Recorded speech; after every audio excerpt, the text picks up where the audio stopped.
Welcome to the And She Looked Up Creative Hour podcast. I'm your host, Melissa Hartfield, and I'm an artist and an entrepreneur. And yes, those two things can go together. This podcast is for the artists, the creatives, and the makers who want to find a way to make a living doing what they love. Hello, everyone, and welcome to another episode of the And She Looked Up Creative Hour. As always, I'm your host, Melissa, and this week, my good friend Ayngelina is back with us on the podcast. Hey, Ayngelina, welcome back. Thanks so much. And I'm excited to have Ayngelina here today because we are in December now, December 2020, almost the end of the shortest and longest year in recent memory. It's gone by so fast, but it's gone by so slow. And I think a lot of us are really looking forward to 2021. And I think now is the time where most of us sit down and reevaluate what's going on in our businesses and start setting goals for the new year and what we'd like to accomplish. And that's one of the reasons why I asked Ayngelina to come back, because she is one of the most goal-oriented people I know. And more than that, she is actually a person who doesn't just make goals, she achieves them and she tracks them and she tweaks them, and she's constantly going back to her goals, which is something I think a lot of us are really good at making goals, but maybe not so good at remembering them or working towards them. So I thought it would be really cool to have her come back. We're going to talk about goal setting for the new year. We're going to talk about a little bit about how we're each going about it, because we're both going about it a little differently. And we both have some pretty big question marks, I think, in our businesses for 2021 that are making goal setting more of a challenge maybe than it would be in most years. And I think we're not the only ones. So hopefully this episode will help all of you sit down and think about how you're going to set your goals, and more importantly, how you're actually going to tackle them and make them happen for 2021.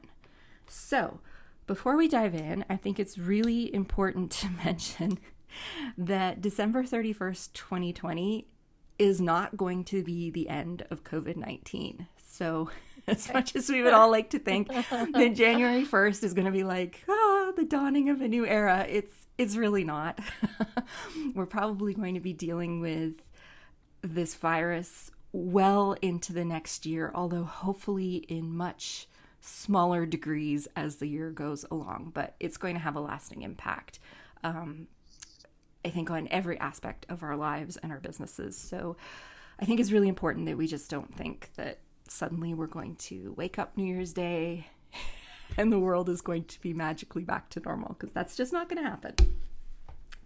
No, we're never going back to what we had in general. There's no going back. It's just, how are we moving forward? Exactly. So that's probably a really good way to look at it. Like, how are you going to move forward in 2021? Like, we've had this really crazy year behind us, and now we have to figure out how we're going to adapt to it and all the changes that it's brought, because it has brought a lot of changes that I don't think are going to go away anytime soon. And before we go too far along, like, I know for you, Ayngelina, travel is a huge part of what you do, and that's still a bit of a question mark for 2021. Although I think most of us are hoping that at some point later in the year, travel will start to open up. So I know that's one of the question marks you are dealing with.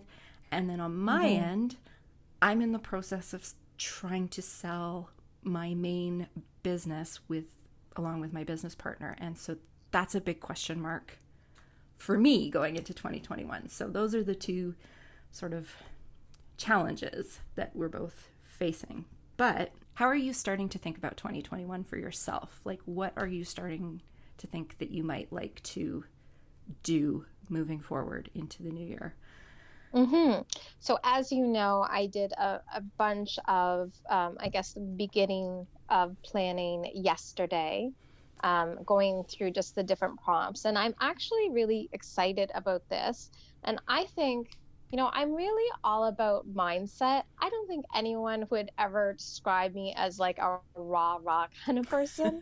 However, I do think that when I came home from Cuba in March, and, my site is about traveling, and then a subsection of that is recipes around the world. So I had naturally diversified. But when I came home, I decided, okay, how am I going to make the most of this time? I have so much time on my hands. Like, how can I make 2020 really great for the site? And so going into 2021 and having so much uncertainty, not knowing if I'm going to be able to travel again, I do know that I can certainly focus on recipes while I am here. I've really thought about, I think this is a really excellent time for me to push myself out of my comfort zone in terms of what my business is. So, there are some parts that I know that will be pretty stable. I can continue on the recipe side. And then there's a lot of unknowns in terms of, number one, when will I travel? But then also, when will my audience begin traveling? So I might be out there, in Cuba or South America, or who knows, but maybe that's not really what my audience needs at that moment. So I think that throughout the years, I've always had things that I wanted to try, or I thought that could be interesting, but I was really risk adverse. And so I think 2021 is like the year of trying some things, getting out of my comfort zone, and seeing what sticks. And it's because why the hell not? you know? Like, let's just see where it is. So how I'm approaching it is basically building, I think, like a foundation of safety. So, building up on some of the known things that will contribute to my site, which is really the food aspect of it. And then branching out and just saying, this is now time to say, I'm going to do things differently. And also this year, I've in the business planning, I think this is the first year I have expanded it to be really life planning. And I love how you give me compliments that, I'm really goal oriented and stats and things, but you also have not mentioned that I do have a bit of a problem with work-life balance, and I do work too much. I love my work, and so I love to work a lot, especially when I'm in Canada. And so this is the first year where I've said, okay, what are my values for the future year, and where do I want to spend my time? And so now that I have, my sister has 2 young kids, and my mom likes to travel, and how do I also incorporate that into not just a business plan, but a life plan for 2021? I think the reason that I didn't mention that you are maybe a little too focused on work is because I share the same affliction. Probably.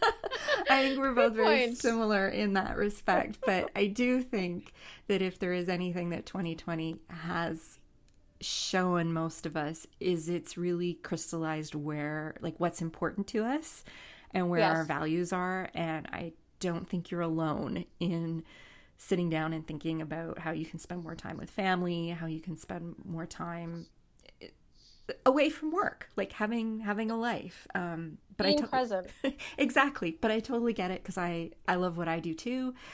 And yeah, it's easy for me to work because I really enjoy it. So, but it's not always healthy. Someone asked me what my hobbies were, and I said travel and food.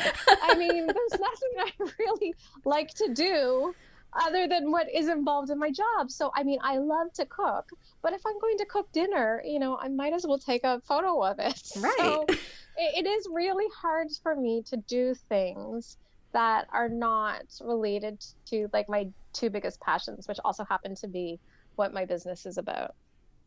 Yeah, I'm in the exact same boat. I totally get it. Mm-hmm. Okay, so one of the first steps, I think, for all of us before we start to sit down and figure out what our goals are for the new year is to sit down and look at what we accomplished in the year that's coming to a close. Like, you don't know where you're going if you don't take a look at where you've been, kind of thing. So one of the things I will mention before we go too far is that Angelina and I both used Rachel Cook's Best Year Ever goal setting system that she put out. It was a free program that she did for her podcast listeners. Came with some really great workbooks that really helped me. Can't speak for Angelina, but it really helped me sort of clarify what I did this year, what worked, what didn't work, what's important to me going forward next year, and really helped me kind of crystallize my goals. The whole program itself didn't work for me because of some other things that we'll get into, but I found it a really great starting point, especially because I'm not always very good at looking back. Mm-hmm. I tend to just want to look forward, like, let's just keep going. But it was a really good exercise for me this year to sit down and actually go through the previous year, look at my revenue, look at the things that worked, the things that didn't work, the things I really enjoyed, the things I did not enjoy. Yes. And I found one of the things that was super helpful was honing in on the type of people and customers and clients that I want to work with. That was a big one for me. Yes, absolutely. I mean, I think since I did that yesterday, I mean, it kind of blew my mind in that I'm with you. Like, I'm just like barreling forward, and I don't often take the time to look back at what I've accomplished, but also what held me back or what I could have done better. And so when I did that yesterday, it's like, I did all 5 days in one. I got a glass of wine. I sat down, like cozy music, and just like kind of went through this and really thought about what the previous year was like. And I think she was really the person that opened my mind up to it's not just about your business plan, but imagining what your life would be. And so I thought reviewing the previous year, I hadn't seen her prompts, I would have just thought, oh, it's not really that worthwhile. But I just found a lot of her questions, they weren't, crazy questions to ask, but they really did force me to pause for a moment and think about, okay, so yes, 2020 was crazy. In the end, I ended up doing very well. But even within that work of doing well, I could see things that had held me back because I was so busy all of the time. And how, if I want to continue to have that level of success, how do I need to change things? And if I hadn't looked back, I don't think I would have prioritized those changes for 2021. So I think if anyone can take her little 5 day thing, it is, I've already sent the link to people because I just think it's a really good way for a lot of people. And for me too, like there were parts of it that didn't quite work for me because I don't really have customers in a traditional sense. So there were some aspects that didn't work, but I think just in the larger thinking of like, reviewing the previous year, and the two things that really struck me was doubling down on what worked. And I had to think about that, not just from oh, I think these things went well or people were happy with me, but what the amount of work I put into it for what I got out of it. And Yes. then the second part was what held you back, what didn't work. And so 2020, because we didn't really know how things were going to work, there was a bit of scarcity. And so I took on a lot of work. I also offered a lot of work. It was good money, but I over offered on work because because video, this year I decided I wanted to come home and learn how to do video because it's something I've never had the time for. And I thought, well, now's the time. And then I worked with different destinations to produce video for them. And because I was so new at it and actually, selling it as a service, I felt that I needed to cushion myself by also offering other components to it so that I knew that it was valuable. Mm. But it ended up being a lot of work. So financially, it was great, but I think for my mental well-being, I mean, I've been going nonstop since July. You have. Yeah. Yeah. You have Like been. I'm exhausted. So it was amazing and exhausting, and I learned a lot, but I don't want to do that in 2021. So it's like take the success, but then improve upon it by recognizing that you didn't financially, the bottom line, yes, you did well, but in terms of what was your life like, I mean, I'm sure my family really had to whisper things under their breath when talking to me because I was probably like a nutcase for a lot of it. So that's what I really liked about it. This is the first year that I've done that, and I think it's a step that's very important. Yeah, it was really useful for me. I think where I struggled a bit was towards the end of the program because I'm managing three businesses. And so, Yes. which is a big part of what I struggled with in 2021. When I actually looked back on it, I was kind of like, I don't feel like I gave my best to any of them. I felt like I was very much just trying to keep a lot of balls in the air. And again, because I'm trying to work out how to fill a salary that might not be there in 2021, I was just kind of doing similar to what you were doing. I was taking whatever was being thrown at me, like, bring it on. Like, I'll just, if you want to hire me, I'll and you want to give me money, I'll do it. And Yeah. that, it was great in terms of like being able to bring in some revenue, but I just never felt like I was doing anything particularly well. I felt like I was very scattered.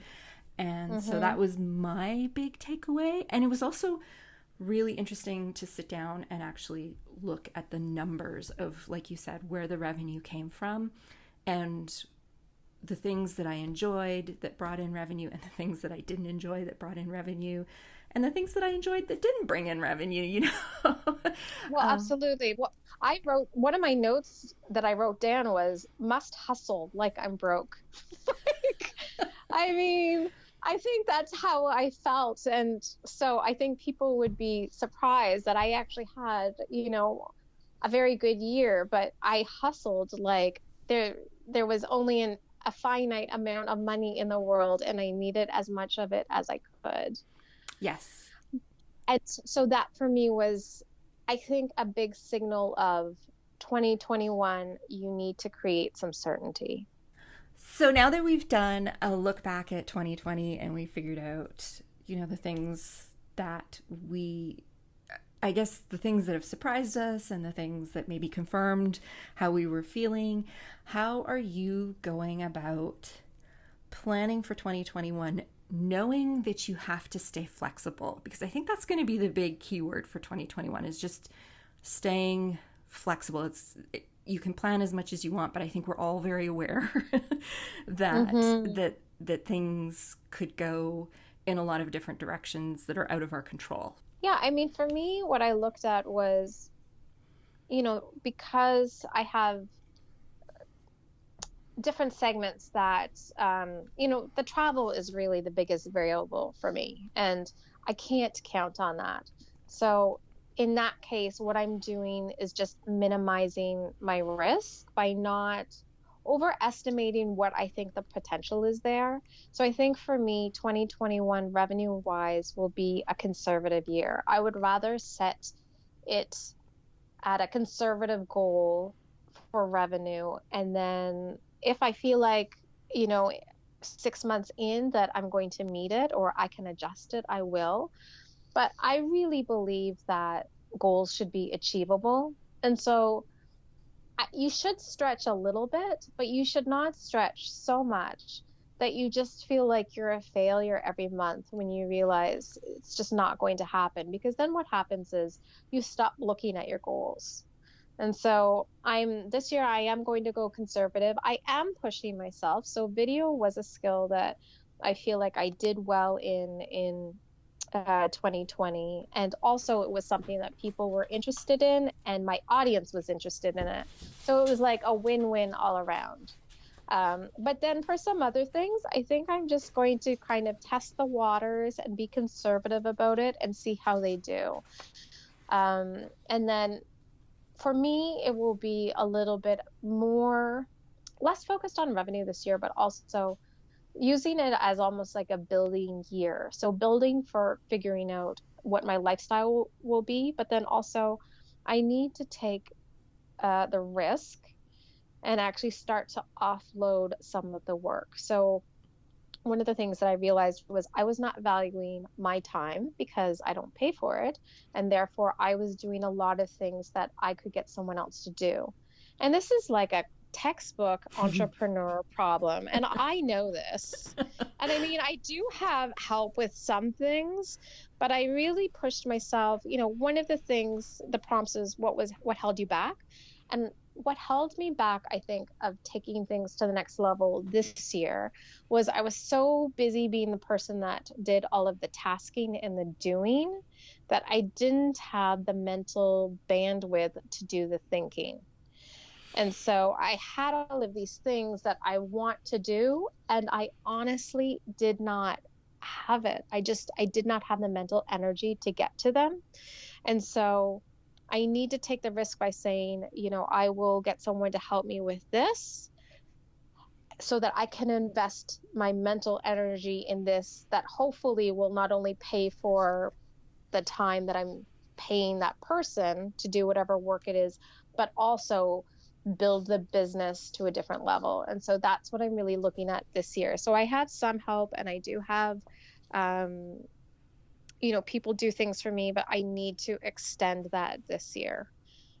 Because if I want to minimize my risk going forward with things like pandemics or, who knows what the next crisis could be. We could go into like a deep recession or like a depression and no one's ever traveling and no one's buying food. And so it's like, how do I minimize myself by diversifying my income? And so that's going to be my focus. What you just said, it sounds like you were in my brain, actually. I was just listening to it and I was just nodding along at the whole thing, especially the part about just feeling like you don't have time to think about your business. That's very much how I felt this year. Yeah. And I I think think we both were like treading the line of burnout for a very long time to the point where it felt comfortable and we didn't realize we were burnt out. I mean, I worked 7 days a week for at least 8 hours a day for the first, I think, 3 or 4 months. Like, my mother had to speak to me, and other people were constantly saying to me, like, you work all the time. You got to stop working. And I'm like, no, I've got to work because we didn't know what was going to happen. And yeah. so that uncertainty scared me. And so I just thought I need to do as much as I can. But now I realize, no, I'm wrapping up 2020 and I'm realizing my greatest asset is not me writing a blog post. It's actually, the strategy and the ideation for like bigger ideas beyond that. So I've had my website for 10 years and I have just decided that the site is done. It's, like it's 90% done. It is a platform, but it needs to be the platform for business rather than being the business, which is very different. And I've seen other people do this and I just haven't had the mental energy to do it. And so I've had ideas over the years and I just thought this is the time where I feel like it's right that I can start to move into that. And so my goal is that the website will, they pay your bills, but the real opportunity lies in things beyond that. I love what you just said there, that the website is the platform for business. It's not the business. That is such a mindset shift for so many people, especially in the content creation world. I love that. That's I just can't. I mean, I've been doing it for 10 years. I don't want to just be pumping out 3 blog posts a week every week. Like, I also have more to offer than yes. just that. I mean, I love sharing that, but I have a lot of content on my site that people haven't read. And so, as you know, I'm going through a website redesign right now. And one of the things why I really wanted to do that was to alleviate the need for constant, fresh content when I already have a lot of great content. So there are content gaps that I want to fill, and I am going to work on that. And I'm going to work with other people to work on that. But then, you get to a certain point where it's like I have more to offer you than, my thoughts on, fruit in Cuba. So I mean, I do love fruit in Cuba, but I mean, I've got more to say than just that. And content creation is a bit of a treadmill, really, when you get into it. It's just constantly feeding the beast, the SEO beast, the Google beast. And it is easy to burn out when that's all you're doing. So I think that's a really interesting mindset shift for sure. In a weird way, it's like, so I used to work at an ad agency, and when you start to work at an ad agency on the account side, you become the account executive and you become really great at project managing and doing. And because you're so great at that, you move up and you move up, but then you have to manage other people. And it's very difficult to then be thinking strategy because you're managing someone who doesn't do things as well as you do. And so it's very tempting to stay in that spot where you're, kind of just doing the doing. And I think in an odd way, that's maybe what I've been doing because it has taken the business to a good spot. But I feel like right now I'm at the ceiling for that. And so it's time to move up. It it is. I totally agree with you, and I think that's something so many entrepreneurs struggle with. I've said this before many times on the podcast. I think a lot of us are entrepreneurs because we are mild control freaks or perfectionists or feel like nobody else can do it better than us. But I think also a lot of us work from that scarcity mindset where if you hire somebody, that's revenue that goes out of your pocket. It's an expense, and there's a little bit of fear there, especially if you hire them as an actual employee who you're responsible for and not just Oh, that makes me want to vomit. Yes. Because you're thinking, oh, I'm hiring that person for $500 a day, or I could save money. I could save $500 a day if I just did the work. But what you don't realize is that you can produce more than that. And I mean, I have certainly given this advice to people. It is very easy to say to someone else. But this was the first year that I saw it in myself and said, you have to stop being the person doing everything. Oh yeah, I spent 20 years working in retail. I was super comfortable managing people, delegating, all that stuff, having a team, bringing a team together. And then when I had to do it for my own business, totally different story. It was really hard to let things go, even though I was very used to it. So what held me back in 2020, I mean, was myself. I'm my biggest asset, but also I'm my biggest detriment too, in that I can't see it for myself. And you know what? I actually think that is why having a mastermind group is an honest mastermind group, or having, a friend who is also an entrepreneur or involved in business, where you actually perhaps share the plan with them, because someone does need to be on the outside to say, but why are you doing this? Could you invest just 10% of what you think your income will be to hire someone else? Or should you be looking at diversifying? Or can you really count on this revenue stream to bring in 90% of your business? What if there's another pandemic? I mean, we never thought this would come. So you almost need someone to be a bit of a critic to help you, to push yourself. And you really need to have someone who's confident with that, because I think a lot of times people just want to say, oh, everything you do is really great. You're great. You're great. But I don't want that. I want someone to say to me, Angelina, stop doing this, hire someone else to do this. Or why are you finally just doing your website, even though you've been talking about it for 6 years? I mean, it's a joke between us now, but it will be done this year. I'm pretty sure. I'm not the one holding it up. Hopefully my developer, who's amazing. He's got kids though. So I don't want him to work through Christmas, but I would like to have it done in 2020. So yes, I think having a mastermind group, or just, someone who you can be really honest with. And it's hard to be honest with people, especially some people are not comfortable speaking about money. But I think it's good to be upfront about money and say, like, whether it's I want to make $10,000 for the year, I hope you want to make more than that, or that's just a side hustle, or like, I really want to take this to, 25, 50, 100 or more, for someone to say, okay, that's a great dream, but I don't see in your plan how you are actually going to do that. Yeah, masterminds are great. You and I are both in one. And if you don't have that, finding a group of people who you can talk to, it doesn't have to be a big group. All you really need is one or two people who, like Angelina said, can be really forthcoming and upfront with you about what you're doing, and who you are the same for them in return. You have to give and take.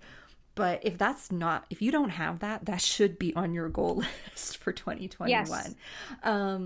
it's one of the reasons why I value Angelina so much is we very much have that kind of relationship. She is my friend who just basically calls out my BS.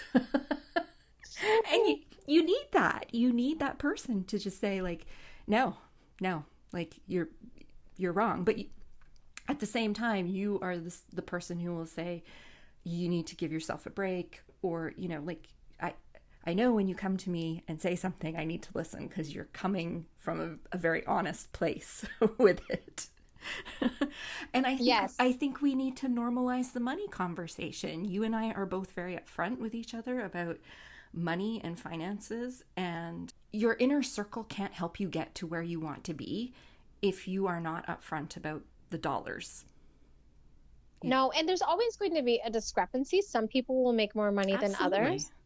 I mean, I've always considered myself to be someone who charges more. And then I found out this year that I was not charging enough for Instagram. And I just thought, oh, because I throw out the numbers even in our group, and no one has ever said to me, oh, I charge the same amount as you, and you have more, like you get more traction than I do. Maybe you should be charging more. Like, please, somebody tell me that. Yes. So you have to be willing to have that. And I know people feel uncomfortable about money. And honestly, I don't, because it's just a number and it's not, there are people who are far more talented than me that are not making enough and should be charging more. But if I don't know how much they make, then I can't say to them, you should really try to up your rates because maybe you don't have the numbers, but your quality is there. Mm-hmm. There's so much that goes into it. And that opens up also a bigger conversation with the person about just self-worth. Yeah. And I think that's where money comes down to, is a feeling of self-worth. And I do not attach the two. And so I think that's why I don't have a problem talking about it. I mean, money is very just utilitarian to me. But it is a conversation that you need to have if you can have a group, even if you have a code within the group that you don't tell people outside your circle how much everybody is making.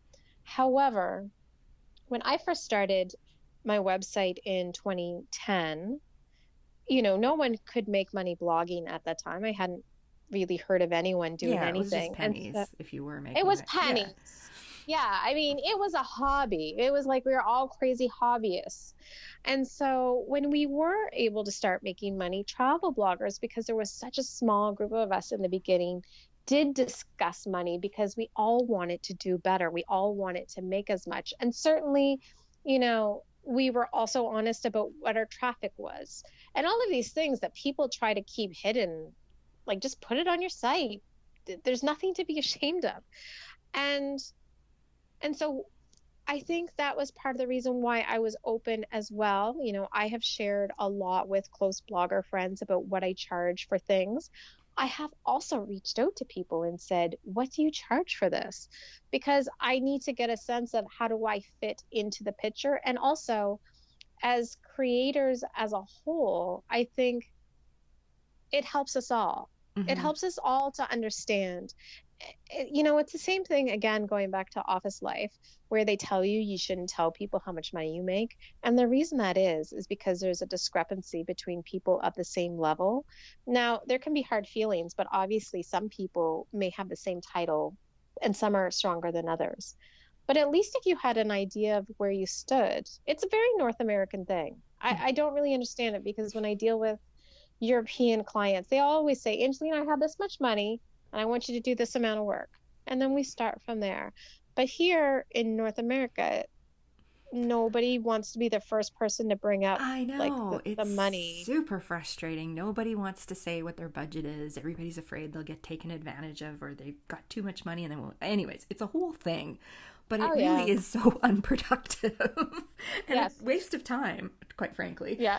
That was a long tangent. I'm so sorry. But maybe some people, their goals should just be like, get more comfortable with talking about money. I mean, I think when we talk about 2021 and we have a business plan, one of the things I learned this year is my business plan is not just my business plan, but my life plan and my mindset plan. And I think as entrepreneurs, and certainly as, people like us who are workaholics, that is the way we should be doing this, because we are entrepreneurs because of the lifestyle. We don't want to work for other people. We want to be our own boss and create and do what we want. And so part of that really is creating the lifestyle that you want as well. And we shouldn't feel like we can't have that lifestyle until we, like, quote unquote, make it. Yeah. Every year as you grow as an entrepreneur, you should have a defined lifestyle that you want. I do think you are better at it than me in that you do take like one day, I think it's Fridays you take off in the afternoons. I always leave my Friday calendar open. Whether I take the day off or not is a different thing. And that comes directly out of having a horrible experience with burnout about 4 or 5 years ago, where I literally had to change everything, every aspect of my life, because it just turned me into a mess.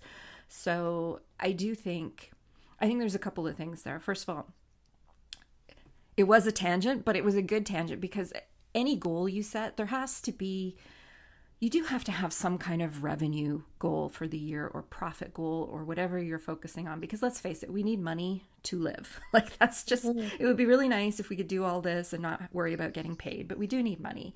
And so you do have to have an honest conversation with yourself about what that looks like for you in the coming year and how you're going to get there. But at the same time, the lifestyle piece, what you said about, not addressing the lifestyle until you feel like you've made it, that's a big mistake so many people make. You have to, one of the things that doing the Rachel Cook plan really helped me with was kind of early on, she gets you to sort of figure out what your ideal life looks like a year from now. And so I did that piece, and you work out how much money that's all going to cost you. And when I saw the price tag, I'm like, I don't think I can get there in a year. I think maybe I can get there in 2 years, but I don't think I can get there in a year. But one of the next questions she asks you is, what can you do right now? Like, maybe you can't get there right away, but what could you do now? And what could you do 6 months from now, kind of thing. Yes. And that was really, that sort of flicked a switch for me. So I kind of worked on my plan first half of 2021 and second half of 2021, like what I wanted to hit by the end of June and what I wanted to hit by the end of December. And even the end of December number is not where I want to be eventually, but I've still worked out how I can do pieces, like get pieces of what I want in my life, not just within my business, before the end of 2021. So I think it's really important, like you said, to figure out, like, okay, maybe you can't pay off your mortgage, pay off your car, retire early in the next 2 years, do all these amazing things. But what can you do right now? Like, there's a few things when I actually sat down and looked at it, like, yeah, I can have this tomorrow, and I can have this in 6 months, and I can have this in a year, and I don't need to wait yes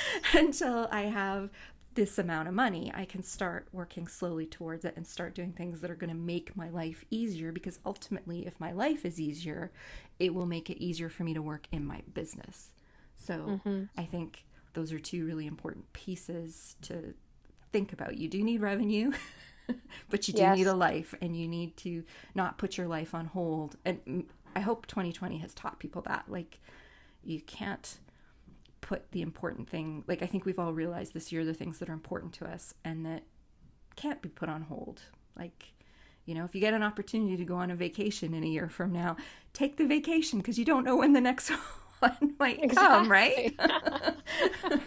Exactly. If you can go see your grandparents this weekend, go see them, because you don't know when the next time you might get to see them will be. So stuff like that. And I mean, for me also, part of that was just, yesterday I was so fired up about this that one of the things that I wanted to do was, my sister's has 2 young children. And so I sent her a note and I said, I want to go to PEI next summer and rent a cottage, like for my mother and I and for their family. Like, let's go do this. And I said, are you in? If I make this cottage happen, can you get your kids there? And she said, yes.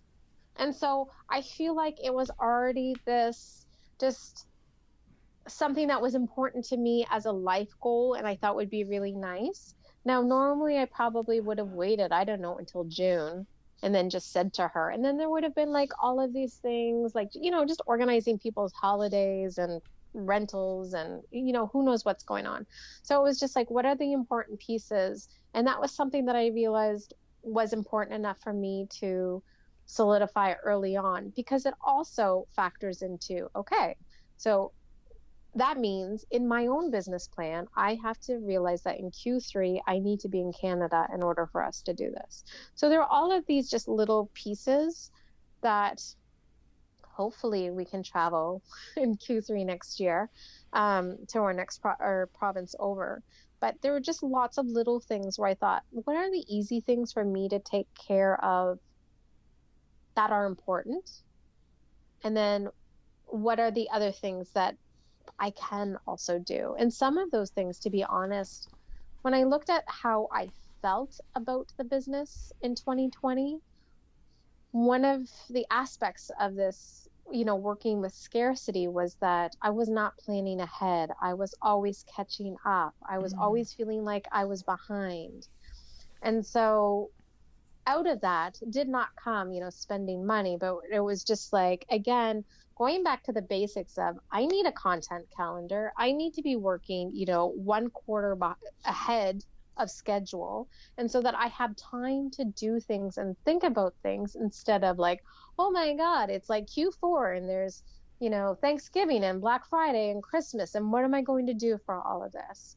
And so those are kind of things that even mentally I dedicated myself to saying, moving forward, I will do this. So I don't have the feeling that I'm failing in terms of what I produce or not planning well enough for it. Yeah, I agree. I think one of the things that I have done this year or for next year is I've divided the year up into quarters, which I don't think is anything groundbreaking. But because I'm managing different businesses and feeling like I'm not giving any of them the time they need, and I'm not allowing myself to, because I manage them all at the same time, I'm not being strategic about any of it, and I'm not being streamlined or efficient about any of it. You're basically underperforming. Exactly, totally underperforming. And you could do it. There's more in you, and that's all you feel, but is what you're not giving. Yeah, because I just feel floofy because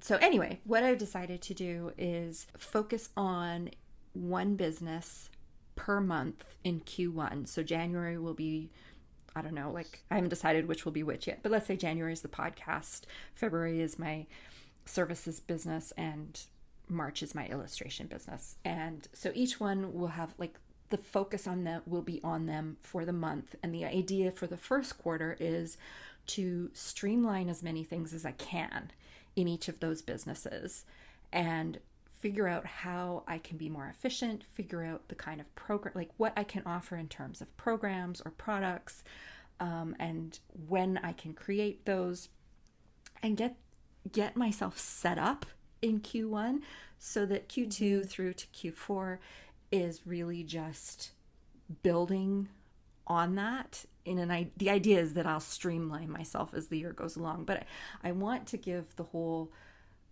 focus. So ideally each quarter, each business will be focused on for a month and kind of power me through to the next quarter. That's my plan.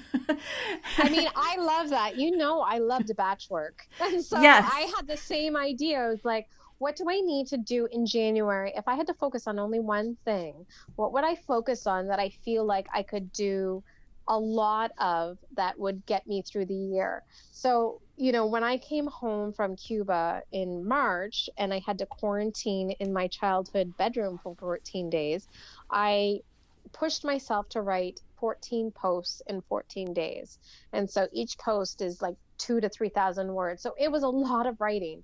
But what I found was, and I've always found this, is that when you are focused on one thing, when your mind is constantly on one thing, then you are so much more productive. So every morning I would get up and there was no thought of, well, what am I going to do today? You know, it's like, no, you're going to sit at your desk and you're going to write. And so your brain just kind of trains itself, like almost as if you were running, and gets better at it every day. And I think for you to work on one business for 30 days, then think of all of the possibilities of when your mind wanders, the ideas that you will have, or, you know, the creativity and the progress that you could have in just that one thing. And then when you're done the month, you feel like you've actually achieved things because you haven't had to split your time, you know, with the other businesses. I think so. And I think it minimizes the whole shiny object syndrome, which I am a sucker for. Like, I'll Oh, just, yeah. but if something comes up with one of the other business, like I have a great idea, it's like, okay, write it down on a piece of paper, put it over there, because that's Yes. next month. That's not what you're Hmm. focusing on this month. You're focusing on this right now. And when this is done, you put that over there and you go back to this other pile of paper for the next business and you start working your way through it. So that's what I really want to focus on, I think. And I think the other goal that overarching goal for the year is I really want to focus on net revenue, not gross revenue, which I think I tend to get a little too caught up in, but I want to focus on what I'm actually bringing home from my Yes. business. Yes. And that's not to say that I want to penny pinch expenses or anything like that, but I really have to. It's easy to say you want to have a $10,000 month, but what does that actually mean for you at the end of the Hmm. month in terms of your bank account? Because I think another thing a lot of entrepreneurs do is we have a tendency to just take out the money we need to pay the bare minimum of our personal life, right? Yes. And That's my life. My it's life mine too. is my, yeah, it's like all of my expenses is, you know, is my life. I have thought about this too, about whether I need to get a business bank account instead of operating as my personal bank account. And even if, as I say this, that I'm wondering, I know the answer is yes. Yes, Yes, I it do is. need to have a separate, I know this. And so I'm writing this down right now that I'm going to do it. When I first started my own business, one of the first things I did was went to an accountant to get set up properly. And that was one of the first things she did. She's like, you got to have a business bank account if you want to work with me. And so I do have one. But even so, in terms of my services and my design business, I have a business bank account, but I'm still a sole proprietor. So I still have a tendency to just take out what I need, like just the bare Yes. minimum to pay the bills. But with my other business, the main one that we're in the process of trying to sell, that's incorporated. And so my partner and I get a salary every month. And this is one of the things that our accountant really tried to instill in us, because him and I are both very conservative about the amount of money we take out of the business. And she has always been like, no, you have to take out a salary that reflects your position in the business, right? Like Yes. you need to You're pay not yourself. the account executive, you're the CEO. So pay Exactly. yourself accordingly. And the way she made it sound, and I don't know if this is true, but there can actually be like tax and audit implications if you're taking out a teeny tiny salary that doesn't reflect the overall revenue of the business. Right. So I don't know if that's legit or not, but essentially him and I take out a salary, and that salary fluctuates. That's the beauty of when you own your own business, is that if you're having a bad year, you can decrease your salary. It's okay.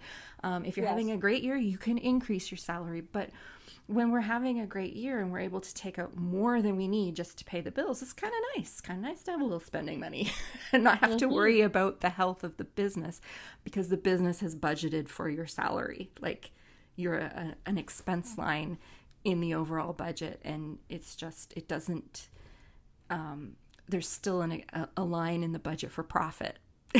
Right? Yes. So not everybody's going to incorporate, and I'm a long ways away from incorporating within my sole proprietorship, but it is important to focus on that net number, because and this is another thing you hear of a lot of businesses who have things like 6-figure launches and all this stuff, and it sounds like so impressive, and you're like, wow, I'll never be able to do that. I was like, that doesn't mean anything. A 6-figure launch doesn't mean anything. What means something is, what did that person actually take home? What was the net revenue on that launch? Because it might have only been 3 figures, right? And that doesn't mean that, 3 figures might buy your groceries for the month. Yes.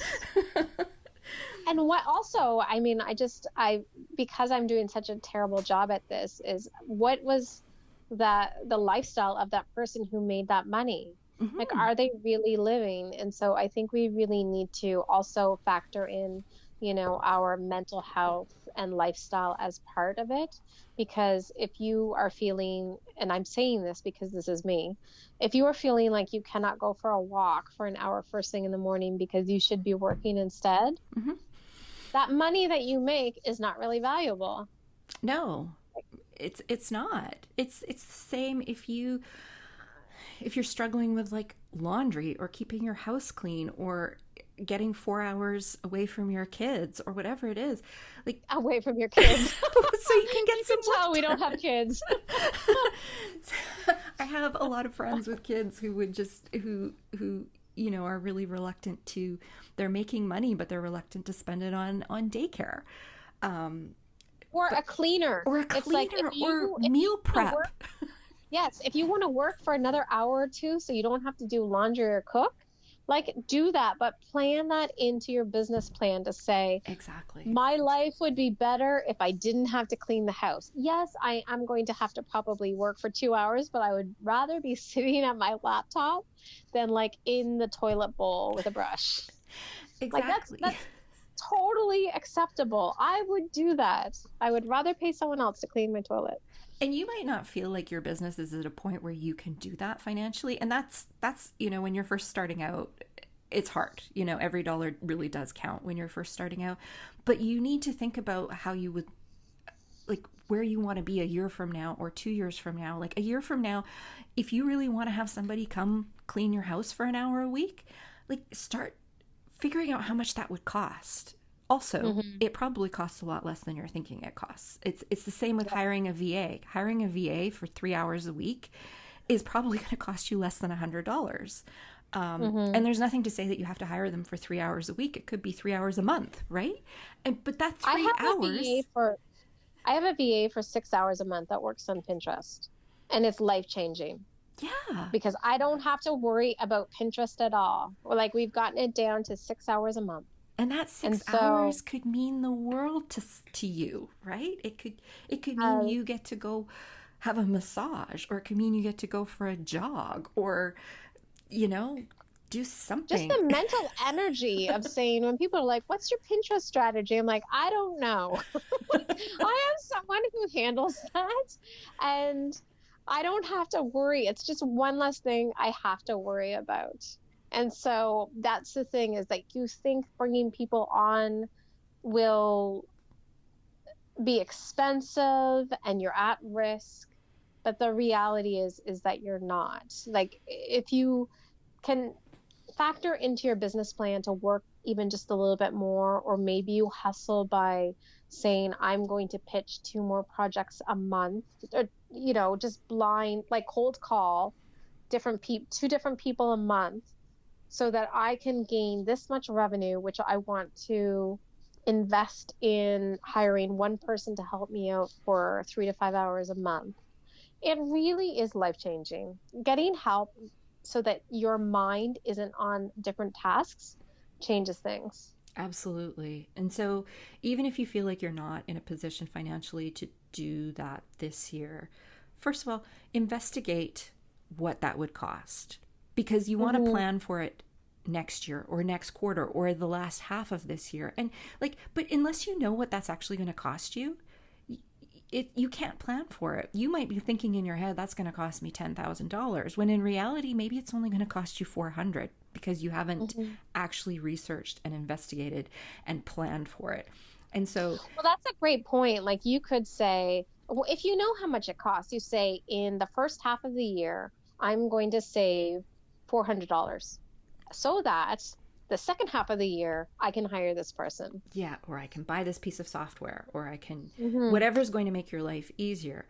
But if you don't know what it's actually going to cost you, you can't set a goal or plan for it, right? If you're thinking in your head it's going to cost you $10,000 and that's just way out of reach, when you don't actually know, like that's a disservice that you're doing to yourself. So Yes. you really need to sit down and plan out all these things that you'd like to have and see what is really doable and when it's doable. It might be doable a lot sooner than you think it is. Absolutely. So before we wrap up, though, I think one of the important things about setting goals is not just setting them January 1st and then just forgetting them. I think one of the things, particularly that I know you do really well, is that you revisit your goals constantly throughout the year. You're constantly looking at them, making sure you're on track, adjusting where you need to, and keeping yourself moving forward. And I think that's really important. And I don't know if maybe you could just speak to a little bit about what your process is through the year to keep yourself on track, or to change if you need to pivot. I mean, this year you had to pivot, right? Yes, absolutely. So I think, one of the things that, yes, we do all of this work where we write this plan and then it is on a piece of paper or in a file on our computer and we never look at it again. And so what I like to do when I build my business plan is actually to break it down into months, to build like what I think revenue will be each month. And it's not always just divided into 12 because I make most of my money in Q4. But it is very dangerous to plan all of your income to come into Q4 because what if something happens? Yes. You can't wait until the end of the year to actually be profitable. And so I do like to split it into months and unrealistically plan for more maybe in the beginning of the year than I think perhaps that I can get. And what that does is it kind of makes me hustle a little bit more. I think anyone who works in food or lifestyle or anything that has to do with things that are consumer based knows that they're probably going to have people contacting them in Q4 to do some work. That does not happen in Q1. And so in Q1, this is really the quarter where you have to go out and hustle. And even if it's just to introduce yourself because no one has any money. So it's like just to like, hey, here's who I am and this is what I do. Or working on your exposure if you're an artist, or just getting out there in like a non-sally kind of way to Or say, even recharging. I mean, for a lot of crafters and makers, December is an intense month from a production standpoint. So maybe January is the month where you plan for your downtime, right? Like this is the month where I just take some time off and not think about things. And that means I don't necessarily get a vacation in August or whatever. Like, right. Yeah. And so then I would say throughout the year, this year in June, I revised my goals because none of them were going to actually be met. And then, in our mastermind group, we have a weekly check-in, but I started putting those 3 goals at the start of my check-in. And that was really for me to focus on, this is what I've said is important to me. And I did not reach all of my goals. And so that was okay. I was focused on it, and actually dealing with it on a weekly basis helped me understand very early on that one of my goals, which was to bring my traffic up to pre-COVID times, was not realistic. It was not going to happen because I literally did not have the time to do it. And I came to terms with it. And so I sacrificed traffic goals for revenue. And at that time that was fine. If I had to make a change, that was the change I was willing to make.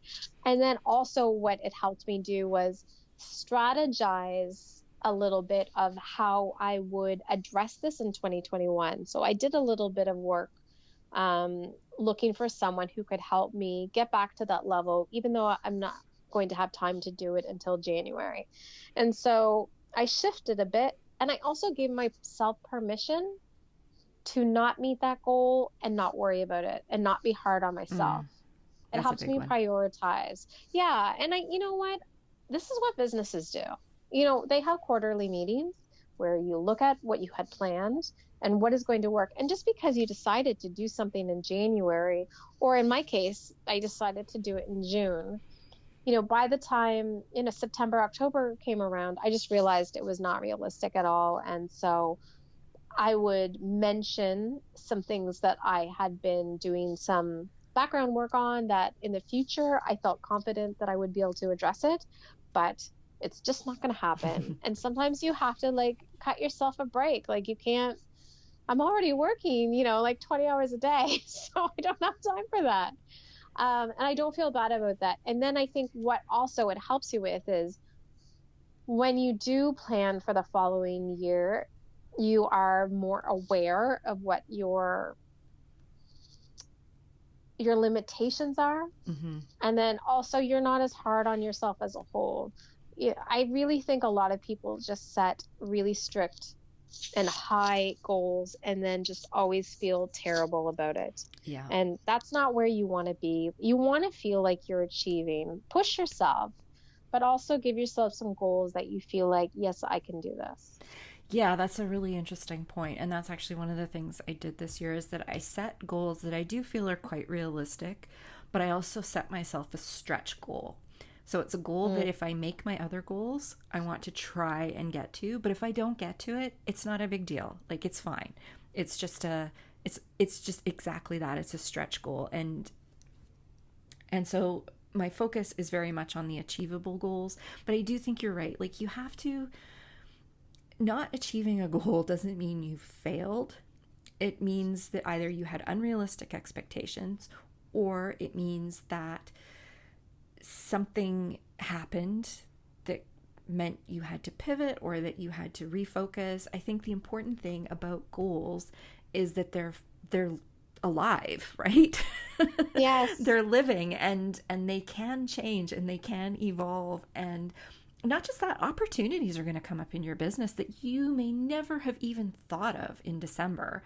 You know, something could come Hmm. along in August that is a complete curveball, but you sit there and you look at it and you're like, this is great. I need to do this, and that's okay. Like I think it is important to recognize that your business is a living thing, your goals are alive, and you have to have some flexibility and fluidity in there to make sure that you don't miss out on an opportunity, but also to stop yourself from going down a path that maybe isn't the path you thought it was. Like there are times where you have a goal set and you just barrel through with it without necessarily looking at what's going on around you, and then realizing a few months later that, you know what, that was a mistake. I should have pivoted 4 months ago. Yeah. But you're so focused on what you had set for yourself that you actually took yourself down a path that you probably shouldn't have gone down. So I think it's important to recognize that just not achieving a goal is not a failure. It just means that other things happened. Yeah. Yes, and I think actually one of my goals for like recognizing in 2021, because I have decided to do some things that are kind of outside my wheelhouse of what I normally consider to be revenue streams. I don't know how they're going to perform. And Mm. I'm also giving myself permission that I could flop. These Yes. may not work. And so when I look at what 2021 will be and innovating and taking greater risk, it's just, you know, they always say that I mean, any great inventor or any great business person has always had a business that went under beforehand. I hope that's not me. But if I have some elements of this that do not work out, if I try something and it doesn't work, instead of looking at it as a failure, I will look at it as a success of I finally attempted it. I finally tried to do something different, and I think you need to do a lot of different things to see what sticks. And so I'm not going to be hard on myself if, you know, I put my all into something and then I find out it's just not the right direction for me. Yeah. And it's okay to admit that.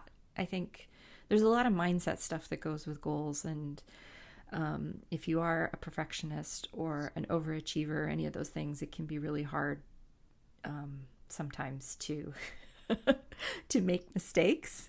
And I don't Yes. believe in mistakes. I think things are just learning opportunities. And one of the things that I love about my business partner and the way that him and I work in our other business is that we've had people tell us that we take risks, and I don't, and we do take risks, but I think we have a high level of risk tolerance, not because we're risky people, but because the risks we take are very calculated risks. Like we look Mm-hmm. at them and we're like, if we do this, what is the worst case scenario that's going to happen? Like, could we lose the business? Could we lose $1,000? Could we just embarrass ourselves? Yes, Like absolutely. Well, there's different things that can happen, and then you decide like, okay, if we're going to lose the business, maybe we don't want to do this. But if we're just going to lose $1,000, yeah, that's a risk we're both comfortable taking. I think the biggest risk most people are afraid of is related to their ego, where The embarrassment people will risk. know, yeah, that people will know that they failed. Yeah. You have to get over that because you cannot get to anything that's truly great if you are constantly playing it safe. Yes, I remember listening to an interview with Brian Adams years ago, and he said this one thing that really stuck with me. They were comparing, I think, his Reckless album with his very first album that he put out, and just saying how much growth it had shown or something like that. And he said something along the lines of, yes, it's a much better album, but I could never have made this album if I hadn't made the first album. I had to make the first Mm. album to get all the bad stuff out. Like, Yeah. not that it was bad, but it just wasn't. He grew so much as an artist between album 1 and album 3, but he could never have just come out with album 3 as album number 1, if that makes sense. No, no one comes out with album number three first. I mean, one of the things that I think perhaps prepped me for innovating a bit more this year was taking on video so publicly this year and knowing that the videos that I am producing now are not going to be the same as what I produce in 5 years.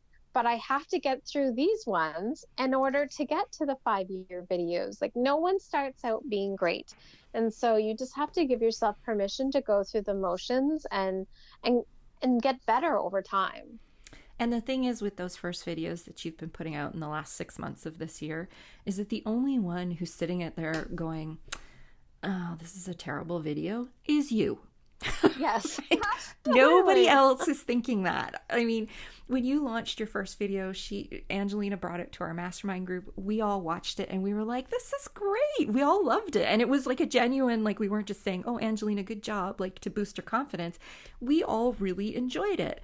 And yet you were being your harshest critic. So, I'm Yes. pretty sure the rest Because of I wanted year five video. Ex- well, that is like the whole problem with being a creative, right? What we see in our head and what comes out very rarely matches. And Yes. it's just after a while you just kind of learn to accept that what is going to come out isn't necessarily what's going to match what's in your head. And you know what? Sometimes it's not as good, but sometimes it's better than what you had in your head. So that's an important thing to remember too. Like it is important to give things a try or to just start, because you never know where it's going to evolve, and sometimes the place it evolves to is far better than anything you ever imagined when you were setting that goal in December. So Well, I think too for me for 2021. So in 2020, this was 10 years of having bacon as magic. And so I am really looking at 2021 as almost being a restart. it's the start of So the new decade. Yeah, it's the it's start of a new decade. It's the start of, of 10 years of work. And so looking at my business and saying, okay, so I have all of these things that I've accomplished over the last 10 years. But now let's take a fresh look at things and decide like where could this go? But also having the experience under me. So it's a very different place than it was, back in 2010. And so yes. not being afraid, it's like being a beginner again, but just with a bit more experience. And so with that, you are going to make mistakes, but hopefully you also are open to new things that open up new opportunities and interests and hopefully results. Yes. And that's a good thing to end on. That's exactly where I'm at with my businesses. They're all new for the most part, except for my design business, but I feel like I'm starting from scratch with that one again this year. And that has been my biggest struggle, is just reminding myself that it's okay to be a beginner. I think you said that to me several months ago, and that really stuck with me. Like, it's okay to be a beginner. You were a beginner with your other businesses and they turned out okay. Exactly. And this will too, but you're starting, and you have way more experience under your belt running a business now than you would have if you were just starting from scratch. So I think that's a great note to end on. So I mentioned that the plan that Ayngelina and I were working through was by Rachel Cook. She has a really great podcast called Promote Yourself to CEO, and her website is rachelcook.com. She spells Rachel Racheal.